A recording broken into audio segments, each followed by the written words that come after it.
जय श्री कृष्णा। इस बार की रमा एकादशी बहुत ही खास होगी क्योंकि इस दिन हरिवासर का भी संयोग बन रहा है। ज्योतिष शास्त्र की बात करें तो जब एकादशी तिथि 2 दिन उदया तिथि में होती है तब ये योग बनता है और इस बार ऐसा ही संयोग है कि 27 अक्टूबर को उदया तिथि में एकादशी शुरू होगी और अगले दिन भी उदया काल में एकादशी तिथि रहेगी। ऐसे में जो भक्त हरिवासर में व्रत रखेंगे उन्हें रमा एकादशी का अनंत फल मिलेगा।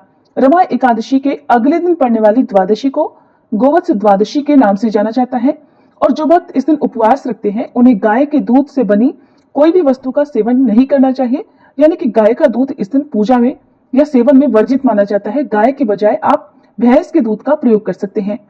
माता लक्ष्मी जी के नाम पर ही इस एकादशी का नाम पड़ा है और धार्मिक मान्यताओं के अनुसार जो व्यक्ति सच्चे मन से रमा एकादशी का व्रत करता है उसे वैकुंठ की प्राप्ति होती है। साथ ही सभी तरह के पापों और समस्याओं से भी मुक्ति मिलती है। एकादशी का व्रत बहुत ही श्रद्धा भक्ति के साथ किया जाता है और इस बार रमा एकादशी का भी ये जानना बहुत जरूरी है ताकि सभी भक्तजन सही समय सही दिन पर व्रत का पालन कर सके। तो चलिए आपको बताते हैं इस बार रमा एकादशी का व्रत कब रखा जाएगा और व्रत खोलने का शुभ मुहूर्त कब से कब तक रहेगा।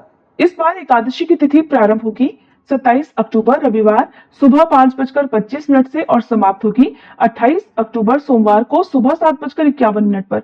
रविवार के दिन सारा दिन ही एकादशी तिथि रहेगी, लेकिन रविवार के दिन इस बार एकादशी का व्रत न रखकर 28 अक्टूबर सोमवार के दिन ही व्रत रहेगा और गोवत्स द्वादशी भी इसी दिन मनाई जाएगी, यानी आप दो व्रत एक साथ भी रख सकते हैं। रविवार के दिन पड़ने वाली जो एकादशी है वो दशमी तिथि युक्त एकादशी है। जब भी एकादशी 2 दिन पड़े तो हमेशा सभी भक्तों को दूसरे दिन वाली एकादशी का ही व्रत रखना चाहिए।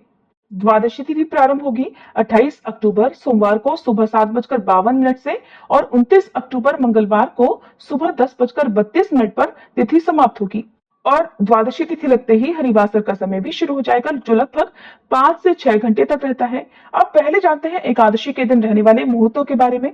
तो सोमवार के दिन सूर्योदय होगा सुबह 6:34 पर, सूर्यास्त शाम 5:47 पर। ब्रह्म मुहूर्त सुबह 4:58 से 5:46 तक। अभिजीत मुहूर्त सुबह 11:48 से 12:33 तक। अमृत काल सुबह 8:12 से 10 बजे तक रहेगा और राहु काल जो कि अशुभ मुहूर्त होता है सुबह 7:30 से 9 बजे तक रहेगा। जहां तक हो सके आप सुबह की पूजा 7:30 बजे से पहले और यदि रह गई हो तो सुबह 9 बजे के बाद कर सकते हैं। राहु काल के समय में आप राहु और केतु ग्रह से संबंधित दान भी दे सकते हैं। द्वादशी तिथि यानी 29 अक्टूबर मंगलवार को सूर्योदय होगा सुबह 6:34 पर, सूर्यास्त शाम 5:46 पर। ब्रह्म मुहूर्त सुबह 4:58 से 5:46 तक।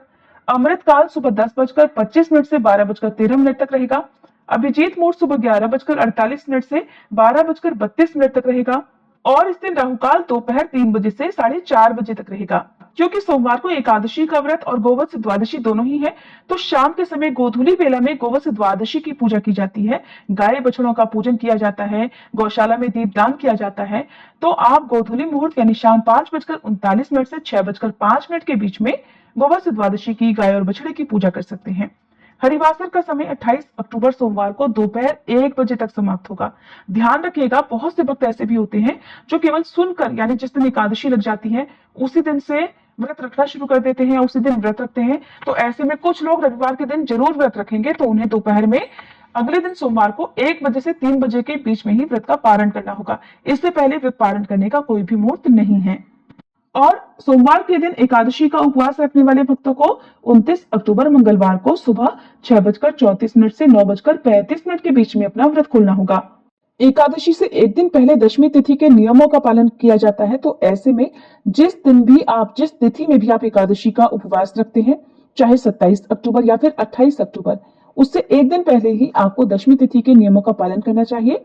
और वैसे आप दोनों ही दिन चावल का प्रयोग वर्जित कर सकते हैं, यानी कि 27 अक्टूबर रविवार को जिस दिन सारा दिन एकादशी रहेगी और द्वादशी तिथि को व्रत वाले दिन भी आप चावल या चावल से बनी वस्तुओं का त्याग कर सकते हैं।